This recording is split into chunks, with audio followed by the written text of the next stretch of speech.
Waiguru is challenging the legitimacy of ESCC. Michael Kamau is challenging the legitimacy of ESCC.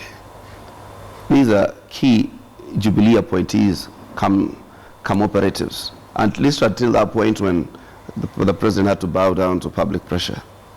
So on account of that, how do you expect court to submit itself to a forum that is already, having serious legitimacy and credibility issues, even in terms of its composition and in its independence? When you go to the National Treasury, that's an interested party. In fact, the allegations is about the National Treasury in terms of the management of our resources.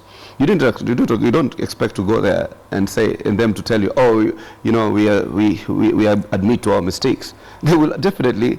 In fact, one of the clear manifestations of this delay is the fact that they are manufacturing part of this data as an afterthought. Now trying to put some of these things into order. And in fact, that's what a lot of you ask. Like, we're doing the audits for counties.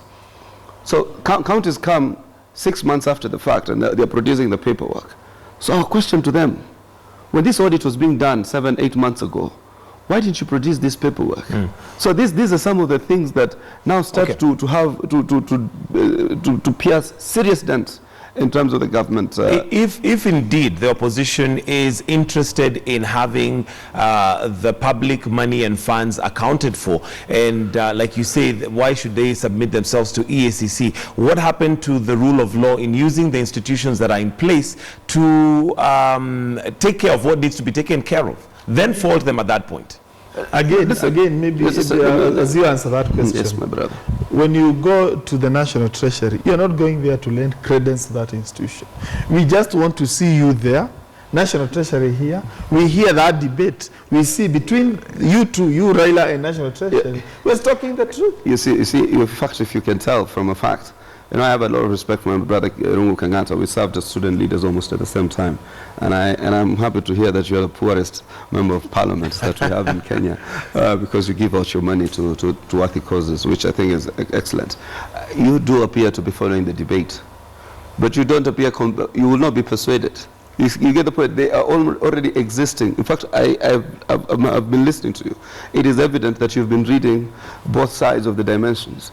But you see, then you can choose where you want to lean on. But I can tell you for a fact, he's talking about the so-called experts of the court brigade.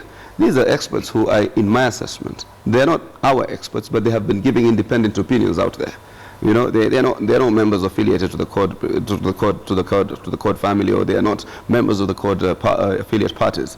Neither are they taking positions in the court coalition. So when you hear Kwame Owino and when you hear David D, I think some of them stand a much higher pace above some of the economists we have in terms of the National Treasury. And I can tell you for a fact, sometimes you believe things on the credibility of the various institutions or individuals that are saying it. So credibility is very important. So I think you cannot tell me that Rotich word can match up, because he's an interested party to an independent analyst who is an economist of note, and people have respected him over the years for his very sound economic interventions in this country. All right, Empress Weda. I think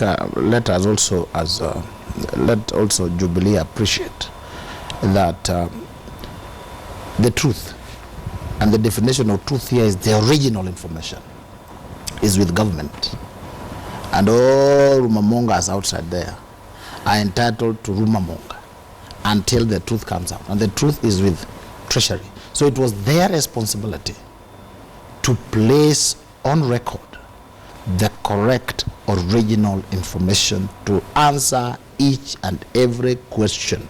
And I'm sure Honorable Raila would have been quiet.